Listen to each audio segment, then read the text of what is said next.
All right, here we are live. It's Dom here with Seekingathread, our first collaboration video. Jonas, Vinylstockholm. Hi guys, nice to be here, Dom. We've been trying to set this up for a little while. We've been talking for a few months, but nevertheless, we're both big fans of Flying Nun Records and the bands on it. And I know particularly the first era, the first 7-8 years, or I think where we both are really interested in cornering as many of those as we can. And it's just there's so many, it checks so many boxes for me in terms of music I like and aesthetic. And Jonas, what's your intro to Flying Nun and how do you feel about it? Yeah, it's the same for me. I'm mostly interested in the early years, the start. The first years, because I think the most interesting music come from that period. Later on, they more and more adapted to traditional sounds, better studios and better production. So I really enjoy the early stuff when they had more this DIY or 4-track recordings and of course the great music they did in the early years. So that's what I'm trying to collect. And to be honest, I don't know much about what they have done after the 90s or so. So it's a blank spot for me. It's still a label that's still around and releasing new records. They had. I have a few books here. We'll just say a little bit about these. This is a great one to get if you can. Dunedin Sound. It sort of goes through the early years and it goes through each band. Mm-hmm. But started by Roger Shepard. He was the guy. This is a New Zealand label, for those who don't know. There's another book I have, the Garage Fanzine. Oh, right. Okay. Which I wasn't really totally aware of this fanzine, but it talks just about the fanzine covering the scene in Christchurch, Dunedin, sort of home base for the label. But it came out of there was like a punk scene that was happening there that I don't have much of that stuff, but the Ripper label is one that comes to mind, but it came out of the ashes of that, and some of those people would go on to being Flying Nun bands. Mm-hmm. But started in 1980. I think the first release is in 1981. Yeah. And just at the time they were for New Zealand, these were like hit records. I think they were selling really well. Maybe not in a pop audience, but they were like, if you were in New Zealand at that time, you knew about these bands. Yeah. So I'll talk about the first single, though this is a reissue, but Superior Viaduct did reissues of the Pin Group. This is a little shiny. It's a black cover, but the Pin Group was a dark post-punk kind of bit of Joy Division type sound. This was originally, I think the story with this one is it was released with like the sandpaper, I think it was, or just it was badly pressed. I believe it was. Yeah, they didn't do many of them, I think. And it was released at the same time as Tally Ho by The Clean. Mm-hmm. I think they released them at the same time, the first two releases from Flying Nun. And one was a big hit and one didn't sell at all. So that one is really, really obscure and hard to find. And really, really expensive. I think it's the most expensive one on Flying Nun. What do you say? I believe you're right. Yeah, it's in the 4 figures if you find it. And it's listed as Flying Nun 001. And one that, I know you have. I think it's super important and sort of like, you must have this record in this collection. And I know you do as well. I just got my copy this year. All right. I know you have it there. I need to. Yeah, this is the cover in the textured. Don't know if you can see it. I'm gonna isolate you here for a second. Okay. So that you can, I'll let you show the close up on this one. There you go. Yeah. This is the labels, the first one, and the first pressing has this like textured cover. I don't know if you can see it here. Yep. Really beautiful. And this was printed with some kind of silver ink. And it's also on the back here, Clean Tally Ho, Ying 1. And later on, they pressed one with a more smooth cover, I think. And but the first one has this rough texture. And, mine is texture, but it's actually like a bit of a misprint. It's kind of like.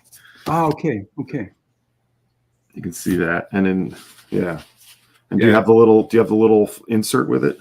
No, that's almost always missing. I have never seen it. Have you seen it? Well, okay, so I'm confused.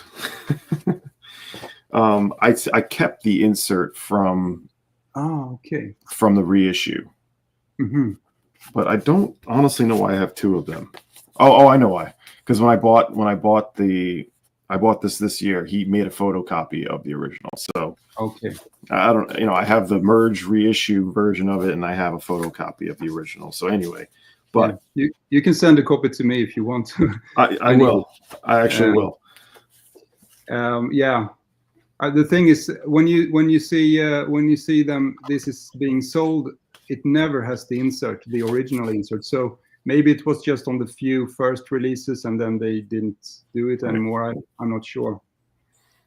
But the song "Tally Ho" is if there isn't a more indicative song of the label, of the scene. It's kind of like their sort of flag in the air for what was to come for Flying Nun. Just a super infectious song with that keyboard. Yeah, I absolutely love it. I think it's a so great song. It's a pop song, but it has this like a garagey lo-fi sound that is so typical for Flying Nun. So it's basically the template for what was to come later on. That was the word I was looking for, template. So, then the following, they were quick to put out a 12-inch by the Clean, which is technically Flying Nun 003. You have that one in front of you? I do. Boodle, right?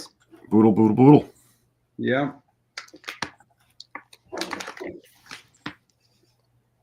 This is their 4-track EP that they did right after Tally Ho single. And this one is the first collaboration with Chris Knox and Dog Hood. Yes. Who produced it. And that's like the second ingredients to the Flying Nun, I think, the production of Chris Knox. And what he was bringing to the Flying Nun table really made the sound for Flying Nun, I think. And this one also came with an insert, I think, but I don't have it to my copy. Do you have it with it? Just like I did with the other, I kept the reissue of the comic book, because this is also impossible to find. So Merge Records a few years ago reissued. I do have the original LP. Yeah. But they reissued the LP or the 12-inch, and I gave that away to a friend, but I did keep the booklet. That was the cost of doing business with me. It's like, you can have this record for free, but I'm going to keep the comic book. So yes, I do have the original 1981 12-inch. Now, one other thing I just wanted to point out, I'll show it to. My favorite things about the Flying Nun early releases are the beautiful custom labels. And the artwork, which a lot of the time was Chris Knox himself too. Chris Knox was such an important figure for this label, but all of the labels are their own thing. They have their own catalog numbers. Sometimes it's FN003, or sometimes it's like Bad One or Go To or something like that. And all of the early releases also are usually 45 RPM 12 EPs. Which I think I know what appeals to you, sort of shorter with sweeter sounds, 4 or 5 songs. It's like a 12-minute listen. So this is another, as you said, template and just absolute starter if you're getting into Flying Nun or the sound. That's really interesting. These are the first releases they did, and right from the start they had this like sound when Chris Knox entered.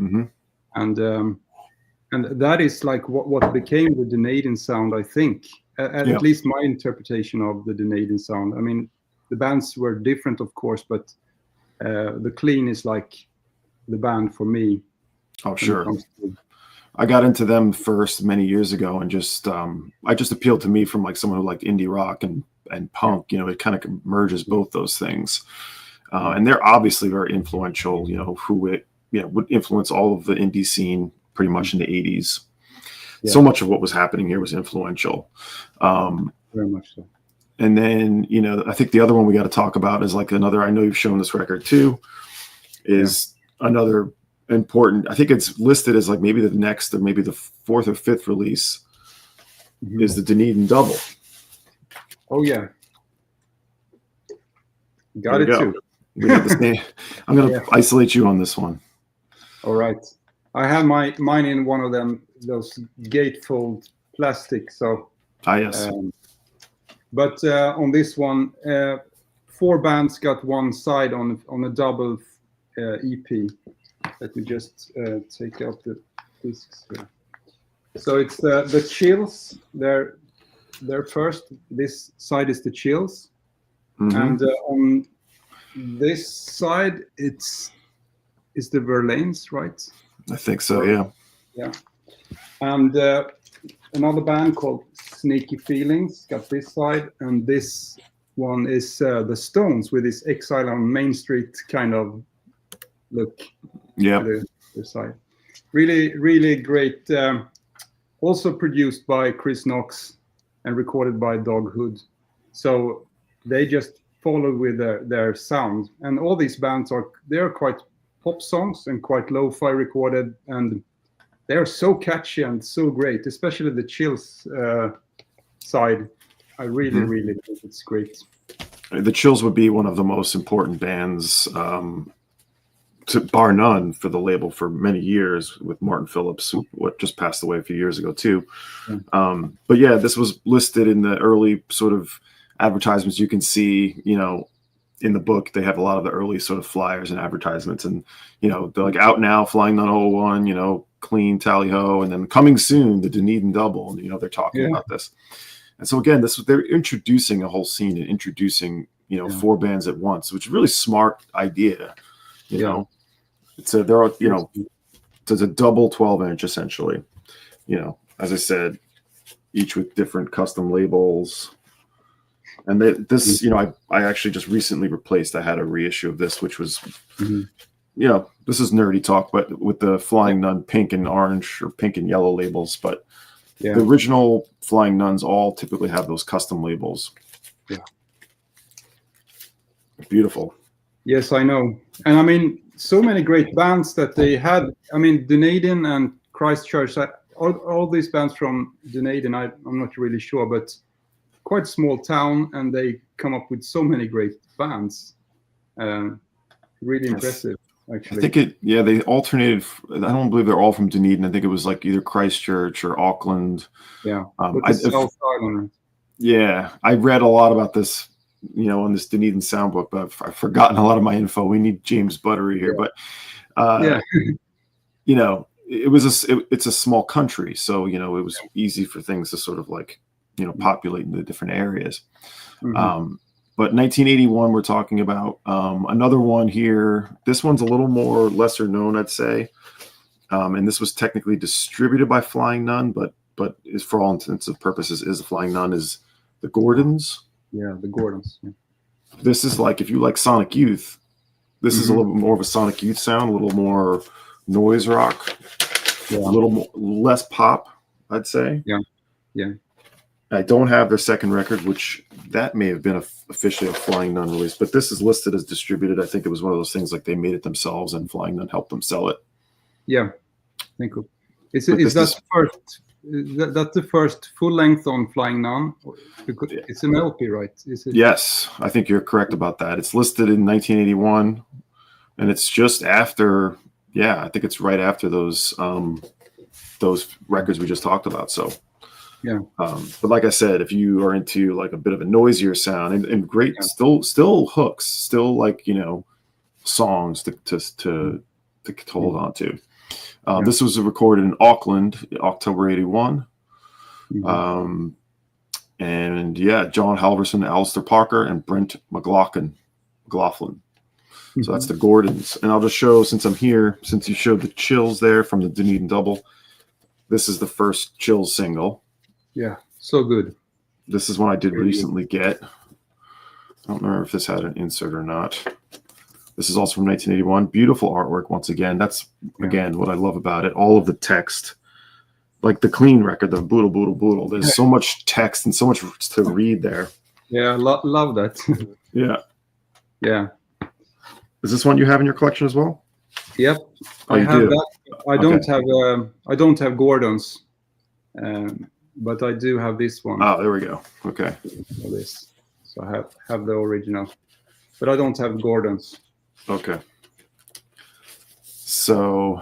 But this is a really, really good single. I think it's fantastic. Oh yeah. The early chills are so good. I mean, I know you have shown their compilation, Kaleidoscope World. Yes. All the songs on that compilation is just fabulous. Yes. So it's all these early singles. So. And there's the Pink Frost single, which I know is heading your way, which is actually released in '84. We won't get to that just yet. Yeah. I was looking at that before, but so yeah, just kind of moving along through their first year. That was basically '81 and '82. Actually, the Dunedin Double was '82, but then we get some bands like Balloon Desai, Richie Venus, and the Blue Beetles. Don't have those. 25C. I've never seen this. I'm looking through the Discogs. Don't even know this band really. 25C. Probably just the 1 7-inch. What I do have from 1982, which is a pretty rare one, and took me a little while to find, is This Sporting Life. Yeah. And this is another album, one of the few early albums. Yeah. They did a 12-inch and this, and essentially it's a quartet. Again, this one's a little more, it's not quite as noise rock as the Gordons, but it's a little more of like a rock sound than a sort of like post-punk or pop sound. Mm-hmm. And again, nice labels. And I think they were I think there was a compilation CD of all their music, but I don't think it's ever been reissued last I checked. So you can see the original price tag there. I'm still looking for the 12-inch EP. Yeah. I don't have anything. Don't have them. Not yet. I don't know. Not yet. Not yet. And I mean, it's really cool with the early Flying Nun because they like put out almost everything. And I mean, he just released whatever was local, and some things worked and some didn't. So it's a really mixed bag. And also, a lot of the early stuff were either the jangly lo-fi pop or the like post-punk music, like the more darker side, more Joy Division style. And I think this Sporting Life is more towards that, I guess. And yeah, I think either way, it was a punk aesthetic for all of it. You know, DIY, recording from Knox and Doug Hood, artwork from Knox a lot of the time. You know, the pressing plant. I don't know the pressing history so much, but it all done there, obviously. And Roger Shepard, it was probably a 2-man crew making these records. Just fascinating time, you know, just to think about how much was coming out at that time. You want to show another one, Jonas? Yeah, sure. What's next? Well, I think you have the Pin Group. We talked about the Pin Group. Okay. Yeah, I've shown this in my UFO video because it's a UFO on the cover here, the Pin Group. Okay. And it's this lovely photo on the back. Typically, Flying Nun, I would say to add a grainy black and white photo like this on the back with a spaceman above this little girl. Totally. Yeah. And this is a really nice LP, heavily influenced by Joy Division, I would say. But still, they have some interesting and really good music. Is there an insert to that one? Sorry, the custom labels. Yeah. And I mean, the single Ambivalence is on here, but it's another version than the single, I think. So, correct. Yes, that sounds right to me. Yeah. But this is great. I love it, especially the opening track called Power, I think. And the last song, 1,000 Sins, is a really great song that I really love. Is there an insert to that, or is there no insert? No insert to this one, at least to my knowledge. I don't have any. So. Some things did have inserts. Not everything did, you know. The Pin Group, that's one I do have the reissue of. I don't have that yet. I will find that at some point. There's this single too. This is another reissue. I just wanted to show it because this one is also very hard to find with the Kiwis on it. Yeah. What's the songs? Coat and Jim, I think it is. Or Anyway, this is another Superior Viaduct reissue. But these are both. This is one I'm sure we both love to have the original of. Yeah, absolutely. One of these days. One of these days, yeah. Maybe. The next, do you have the second clean EP there? Do you? I do. All right. This one, right? Yes. And you have it also. Yeah. I'm gonna give you the highlight again. Okay. Yeah. This is their second and last EP that they did in the first wave of the clean, because they ended after this one, and this one also has this. You can read a lot about it, and I find just all of that text just so like just artwork in itself, just the font and the writing. There's so much information in there that's actually fun to read. So yeah. I guess it's Chris Knox who have done this. Yeah. Not really sure. But this is also a really great one. It has the big song Beatnik. That is a great one. Mm-hmm. And a couple of other great songs as well. But I'm not really sure why they disbanded after this one, why they ended. Because they were quite hot band in New Zealand and they had some hits. And so I'm not sure why they... I don't think there's much of a story to it. Just they decided to go their own ways, but they would both the brothers Kilgore and Robert Scott would do great things. We'll talk about what the Kilgore brothers did, but yeah, there's the custom labels again, and these have been the first labels again. These have been reissued. There's a later Flying Nun pressing for a lot of the Flying Nun catalog that comes in a pink and yellow label, late '80s basically, and then even the 2000s. Well, actually not like 10 years ago, Captured Tracks started reissuing some of them. And then Merge Records, I don't think they did this one yet, but they've gotten their hand on some of the clean. Yeah. Beatnik is another classic Flying Nun song that's on this. Yeah. So, but again, another 12-inch EP. Would be mostly compiled, not everything on that clean compilation. Also a really great compilation. I mean, if you're new to Flying Nun, just buy the Kaleidoscope World compilation and the clean compilation, you have so much great music. I mean, that's what I had for many years when I was younger, before I really, had the resources to get going into some more of these things. I had those two compilations. I still have the CDs of them and I have the records of those. So yeah, if you're new to this, a perfect way to go. I do want to mention, we have to talk about Tall Dwarfs, who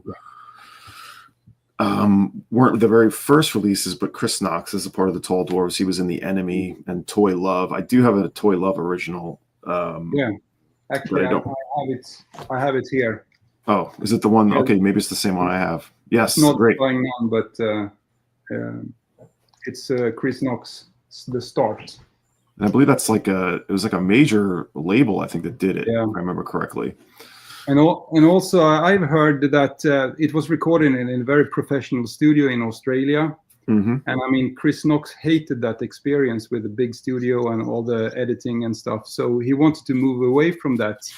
And so this is an important LP to find the Flying Nun sound. But when he started to experiment with 4-track tape machines instead of doing big studio recordings. Well, this is the first Tall Dwarfs EP, but it is pre-Flying Nun, or maybe it was the same time, but released. I'm just going to look up real quick. I believe it was released around the same year of Flying Nun starting. It just, for whatever reason, came out on the Furtive label, which I don't even know much about the Furtive label, but it was 1981. Mm-hmm. And this is called just 3 songs, Tall Dwarfs, spelled incorrectly. Mm-hmm. Here we go. There is an insert to this. So I wanted to show this because it's significant because of Chris Knox being in the band, as well as his name is slipping my mind, but Alec Bathgate. Alec Bathgate, yeah. I'll just show you the Furtive label quickly. Yeah, cool. This is I think this is 45 RPM too, yeah. But what did come out that year? Do you have any of the Tall Dwarfs from that year? No, I don't have the first one, but I have the first one on Flying Nun. Okay. Yeah, I do have them. Yeah. But they are the later pressing. So these are the later. Oh, you do have that. Okay. Yeah, I have it with a custom label. I can show it if you want. Yep. Still need to get that. Look at those great labels. Yeah. Amazing. Yeah, fantastic. And Tall Dwarfs are very much a lo-fi. If they didn't influence bands like Guided by Voices, you know, whether they did or not directly, they certainly predated all of that lo-fi stuff. Sebadoh, doing things on their own, recording by Chris Knox, you know, and you know, a lot of backward voice stuff, a lot of voice manipulation, experimental even, and weird. A lot of the time, quite weird. Yeah, very experimental, and it's hard to categorize because it's all over the place and it's really creative. And yeah, I think they are one of the best. My favorite bands from Flying Nun. No, definitely. So, there's a lot of Tall Dwarfs, and most of what you'll hear is great. And there's a bunch more towards the 80s and 90s. Yeah, and they did great music all the way. I think even up in the 90s. I haven't got those records, but from what I've heard, it's always interesting and good. Yeah, I have some. I won't get into those right now. The other one I have from the same year is the Canned Music, right? Yeah. This is the reissue, though. Again. Okay, I have it. Oh, you did? Oh, great. Yeah, I have the original. So you're in doing really well here these early years. Yeah. This like Andy Warhol inspired cover, maybe with the Soup Campbell. Right. And this kind of weird illustration. Just to show it, here you have a lot to read. Oh, good. On this insert. We love reading, don't we? Yeah. So it's like a little poster, and the labels look like this. Excellent. Yeah, I got it quite recently, actually. Okay. So,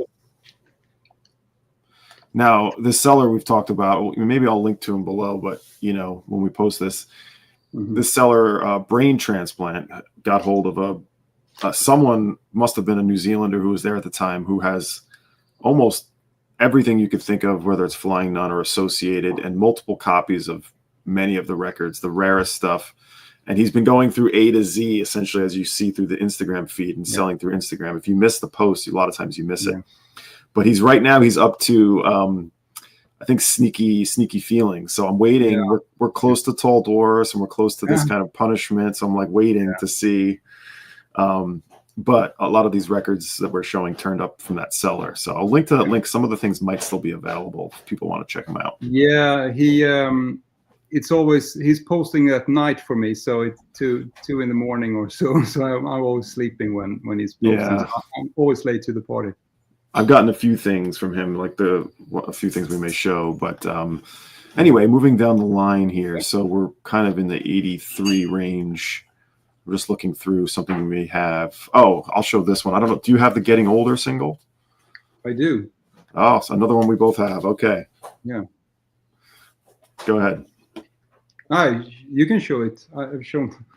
Okay, I'll take a turn. Yeah. Another great song by The Clean, and this is a 7-inch, obviously. It's just great artwork always. And Getting Older, what's the piece? Oh, it's technically 2 songs on the other side. Scrap Music, which is really just, you know, throwaway in a way, but just, you know, endearing little thing. But then the other song is Whatever I Do Is Right, which is a classic Clean tune. And this is 1983. This is, I'm guessing, right before they were breaking up, because again, the first phase of The Clean is like 80. Well, they were around the late 70s from what I remember reading, and yeah, I believe Peter Guttridge was in the band then, and somebody else.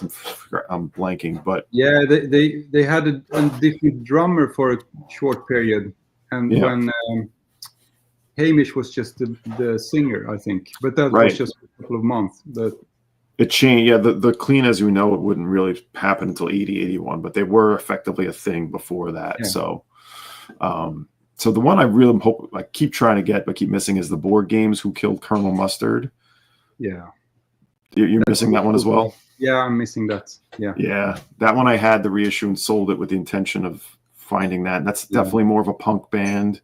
I will let you show one that does remind me of that. I know you have it, but I also recently got it, the Stones. Yeah. I just this is only about a month old for me, but you go ahead. Yeah. See if I can find it here. Yeah. It's quite new for me too. Another disc, another $1. And great songs on this one. So many good songs. Yeah, so great band. I think they only released this and the Dunedin Double. Correct. Yep. Yeah. And the first track here is Gunner Ho. Mm-hmm. Obviously, nod to Tally Ho. Yep. With the clean. But yeah, I just love that they had the band name The Stones. It's just so they just cool. they just went for it. They were like, who's paying attention all the way down here, right? Yeah. And the custom labels, really cool as well. Yeah, this is a great EP. I think it's the Stones are classic Flying Nun stuff. Love it.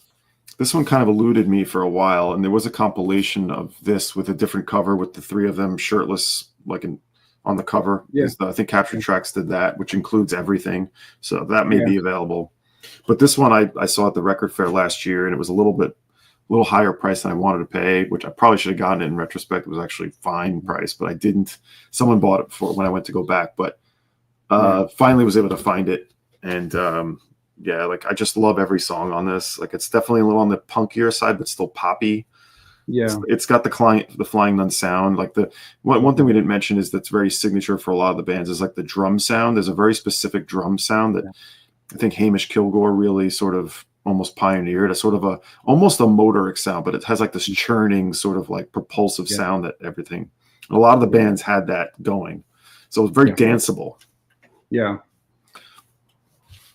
I agree.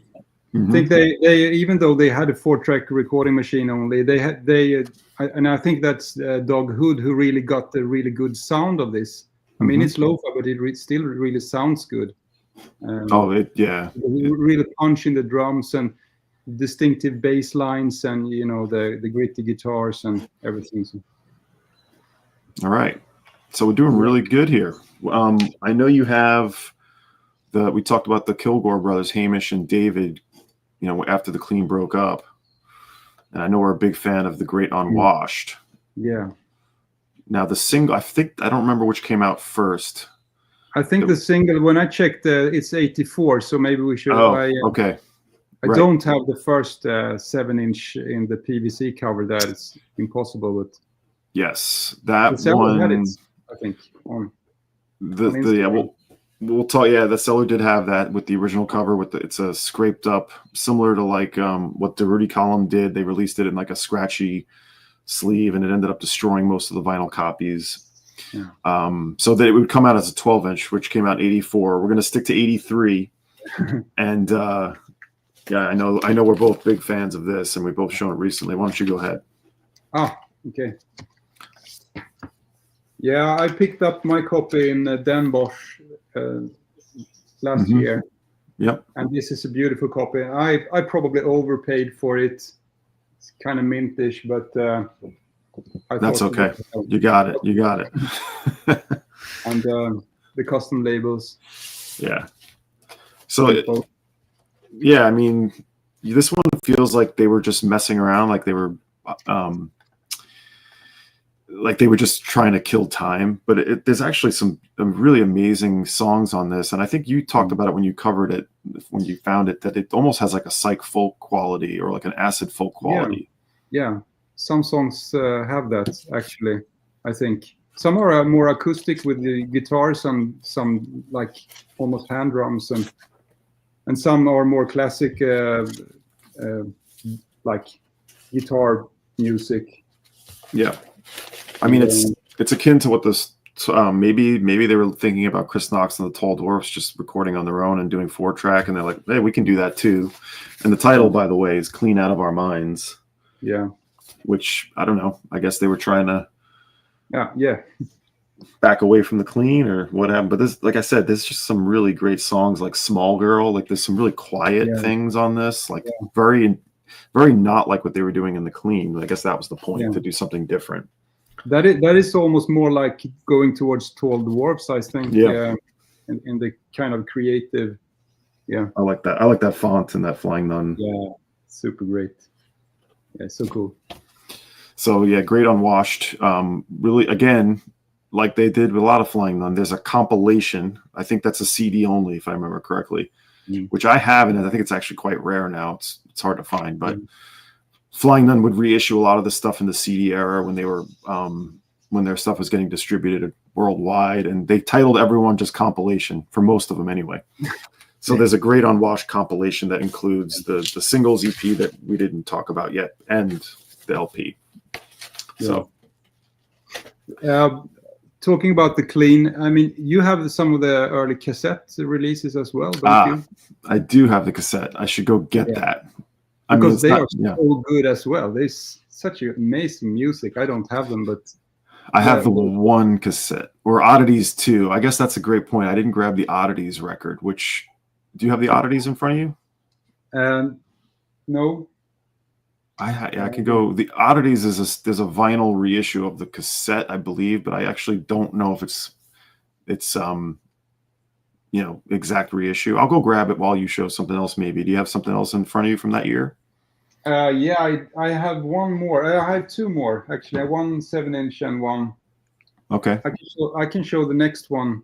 I'll go for it. I'll go grab that clean while you're talking about this one. I know that you have it as well. I do, yeah. Yeah. This is They Were Expendable, and this is from 1983. And this is one of my latest buys. I bought it just a couple of weeks ago, so it will be in my next vinyl finds video. But this is not the typical, like the jangly lo-fi pop of Flying Nun. This is more of a post-punk style, I would say. And two girls and two guys in the band. Right. Nice. You like this one, Don? Yeah, I do. Jay Clarkson. Yep. It's maybe not, the very top tier or anything for me, but coming from this era, it's already going to be in my wheelhouse. So produced by Doug Hood. Maybe you mentioned that when I ran away, but or maybe recorded. Does it say produced? Does say produced. Yeah, produced. Another 45 RPM. Yeah, and this is more towards post-punk, I would say. Yes. Not that jangly poppy sound. I haven't looked in too deep to Jay Clarkson's other music. Some. Yeah. As I said when you went away, this is a recent find for me, and I'm going to show it in my next recent vinyl finds video. Great. But they changed their name to just Expendable after this EP. Yes. And I actually had the other EP a long time ago, but I sold it. I didn't really get into it. The green cover? Yeah, the Expendable. Yeah, I do have that myself. Yes, the Expendables. Yes. Yeah. Maybe it's something you have to listen to a bit more just to get into. I'm not sure. It's good. I think Jay Clarkson's someone who probably, even though I have a couple of records, I sort of haven't gone too deep. She has a bunch of other things going on too. I'll show the clean Oddities. Yeah, please do. So this came out as a tape originally. This is Oddities 2. I don't have Oddities 1, but this I got earlier this year from not that celery reference, someone else, but this is the original. Yeah. Wow. That is so cool. Yeah. And yeah, it's a full J card. Looks professionally done, actually. I thought before I got it, I thought it would be more like papery, but this is done properly. Yeah. The cassette, the case is broken, but that's no big deal. No. And then, this is something I didn't prepare for this stream, but the Oddities record. I don't know if this is a release of Oddities 1 and Oddities 2 together, like completely. Maybe it's not everything, but this is a cool thing to have because it gives you all these show posters. This was reissued or issued for the first time on vinyl anyway by the 540 label. This is also maybe 10 years old. Yeah. I haven't listened to I'm actually going to keep this out to play this. I don't have any of these. I just listen to streaming for these, but I think they are great. Yeah, I mean, if you like the early clean period, I mean, you definitely check that out. But this this has got proper songs and like live stuff, and like the quality is actually pretty good. It's not all just like bad recordings or anything. No. Actually, it's a bummer that they didn't release a vinyl, because I would definitely hunt for that. I mean, I don't have many cassettes. I do have a cassette player, but yeah, if I find it, I'll try it. I do have one set up with my system. I just don't play all the time. Me so, okay, so let's see. I'm moving along through the discography. There's a few more. Do you have? Let's see. They Were Expendable. I do. Okay, go ahead. I only have one left, but so maybe you should. I know you might have a few more. I have just like 3. Okay. This one is actually listed right after the They Were Expendable, The Builders. Oh, yeah. I got this year from that brain transplant Instagram seller. Yeah. There's a ton of Builders records, and there's sometimes it's spelled Bilders.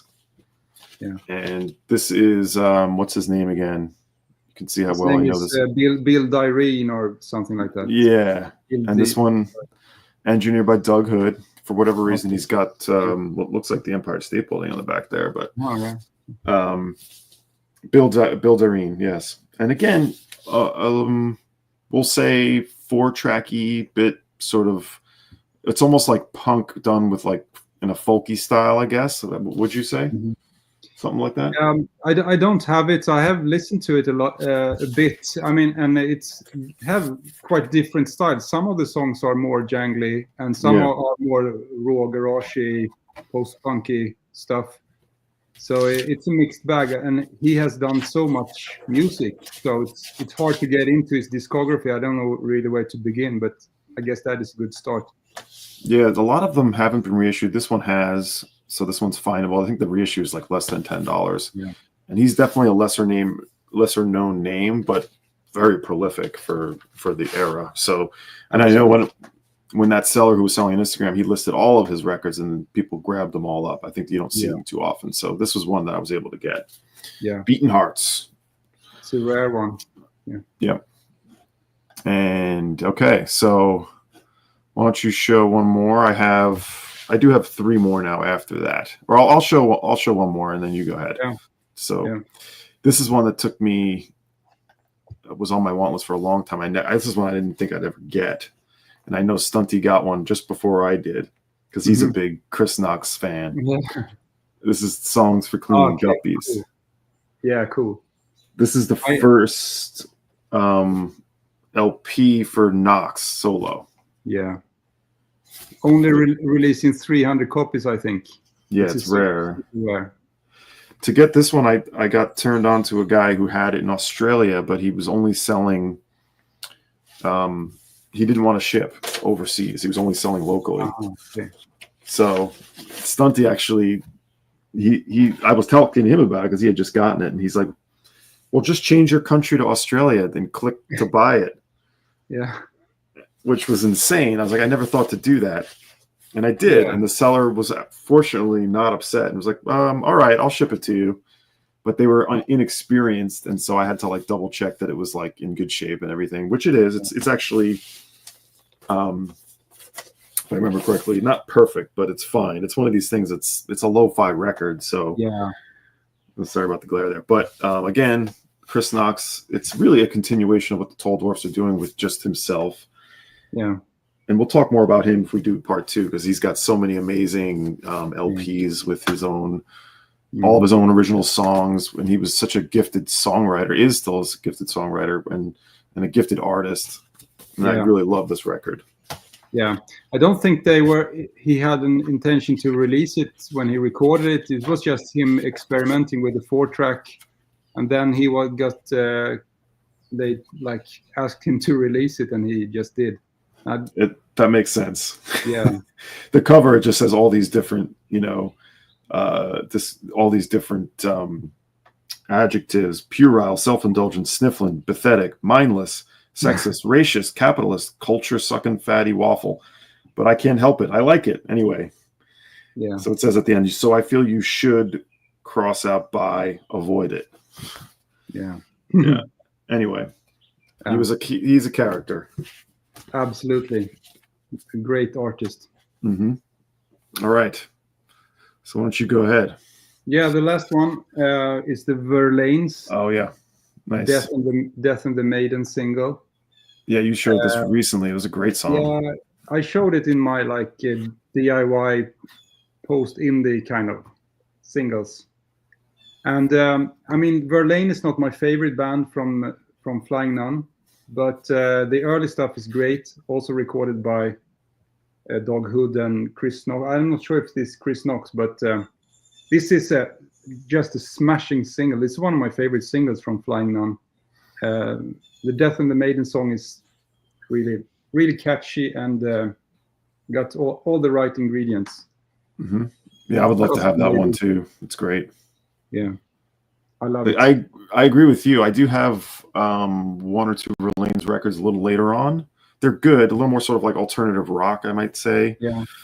But not my. I kind of agree with you. Not my sort of like one of the big bands for me. Yeah. The singer, he was like a college professor, really literature knowledgeable, but literature and so it's kind of sophisticated pop, if you want.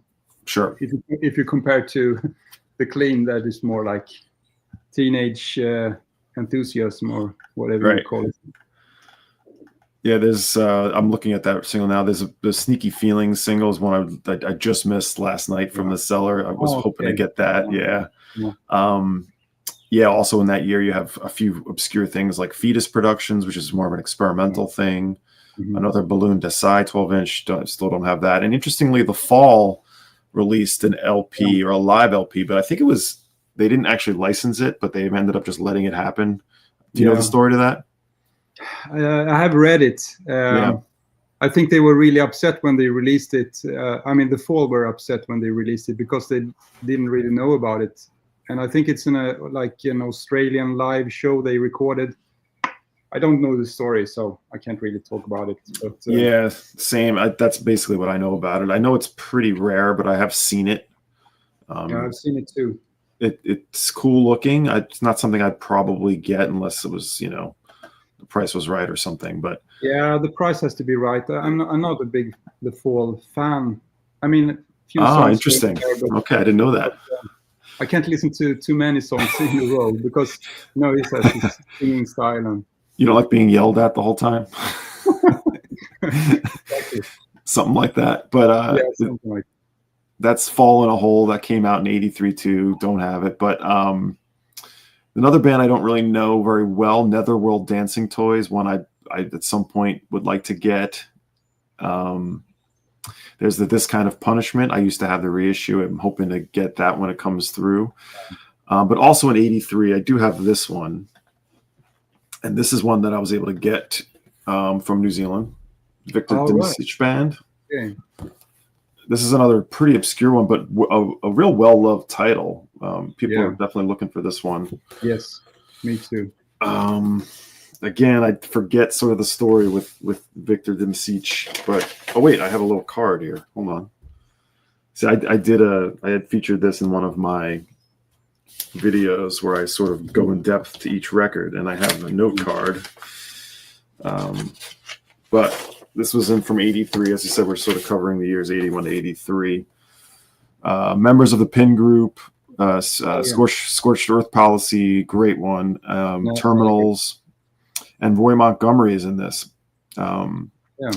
There's no one called Victor in this band. So. No, I think they took the name from like one of their friends' dad's shop or something. I'm not really sure. I wrote down dark, droney, and dirgy, but a little jangly, and there's some organs. So there you go. Thankfully, it's a little bit like a gothic post-punk style. Right. Yeah. You can see how well I know all of my records, but we forget. I mean, I don't know it either, but I would love to have it one day. So but a cool one. That one, I know James in New Zealand was really singing the praises of that one. And the last one I have to show, and this is one I got here in the US. I didn't know this at all, but this was also released in '83. It's called Marie and the Atom. Mm-hmm. Yellow Read Aloud. I think they have one other release, if I remember correctly. This one has again, 45 RPM, but a very basic, just straight. Yeah. This is a little akin to like the Raincoats, or even like the later Raincoats record, I'd say. The second Raincoats, what I'm a big fan of. Oddie Shape. It has like this, it's post-punky, but it's got like maybe some folk or sort of different kind of instrumentation that you might see in that kind of record. Like there's keyboards, banjo, violin. That's why I mentioned violin and viola, why I mentioned the Raincoats connection. But it is not a pop sound. It's sort of like an abstract and sort of weirdo experimental record, if anything. But, you know, really intriguing and interesting for what they were trying to do. Again, it just shows the different breadth of what Flying Nun was at the time. It's kind of unusual for Flying Nun to have strings in their arrangements and stuff like that. So it's an odd bird. Yeah, this is from Auckland, recording in Auckland. So Marie and the Atom, I don't remember. So just looking at some of the names here, I don't think any of these people were sort of in other bands. That's another thing that you see a lot with Flying Nun. A lot of the same members end up joining other things and featuring on other things, and it was a very insular scene, I think. Yeah, absolutely. So, yeah, I mean that's everything we have, I think, right? You don't have any others? Yeah. No, I have shown all my stuff from 81 to 83, and yeah, there's a few more to get for sure. But yeah, we talked a little bit. Yeah, there's always more to find, and we talked a little bit about some of those other singles and. The Feast of Frogs, I saw this one come up in that cellar. I don't know that at all. So it looks like a pretty rare one. Yeah, there's I think we mentioned most of the bands that we don't have, but Naked Spots Dance, I think we talked briefly. Oh, Skeptics was in there. That I don't know if you've heard Skeptics. They're definitely a darker experimental band. It may be a little easier to find, but I don't have those Skeptics records yet. So. But no, I thought this was great. Maybe we'll do a part. I guess we hadn't planned on a part 2, but if you're up for it down the road, maybe we do. Yeah. If you get 100 likes, we can do 84 to 87 or something. 200 likes. Come on. 200 likes. No, I don't think we need to have I don't think we need to be convinced too hard to do something like this. So, Flying Nun. There's some really great music coming up from 84 to 87. As well, but after that, my interest it's fading away a little bit. There are some great bands from the 90s, like 3Ds. I do like them. 3Ds. Mm-hmm. Yeah. So, I basically agree. I think there's probably a lot of things in the 90s that both of us are missing because maybe we're just being a little biased towards the years. But no, when I was pulling records for this, I was like, oh, I got to show this, and this. I'm like, oh, that's from a little bit later. Okay. Yeah, I know. So 84 to 86, 87, there's tons of great stuff. Like all the Bats records are from there, which are great. So super great. But all right, well, Jonas, thank you. We kept it just under an hour. Yeah. Really nice to do this little chat and talk to you about our favorite label, Flying Nun. Yeah, I'll put below links to your channel. Any Flying Nun, if you have anything Flying Nun specific, or maybe you've just done sort of like just in different videos. Yeah. I'll put links to anything Flying Nun related in the chat or in the link below. Yeah. So thanks so much, and hope everybody dug that. We'll talk with you soon. See you now. Bye-bye. Take care. Take care.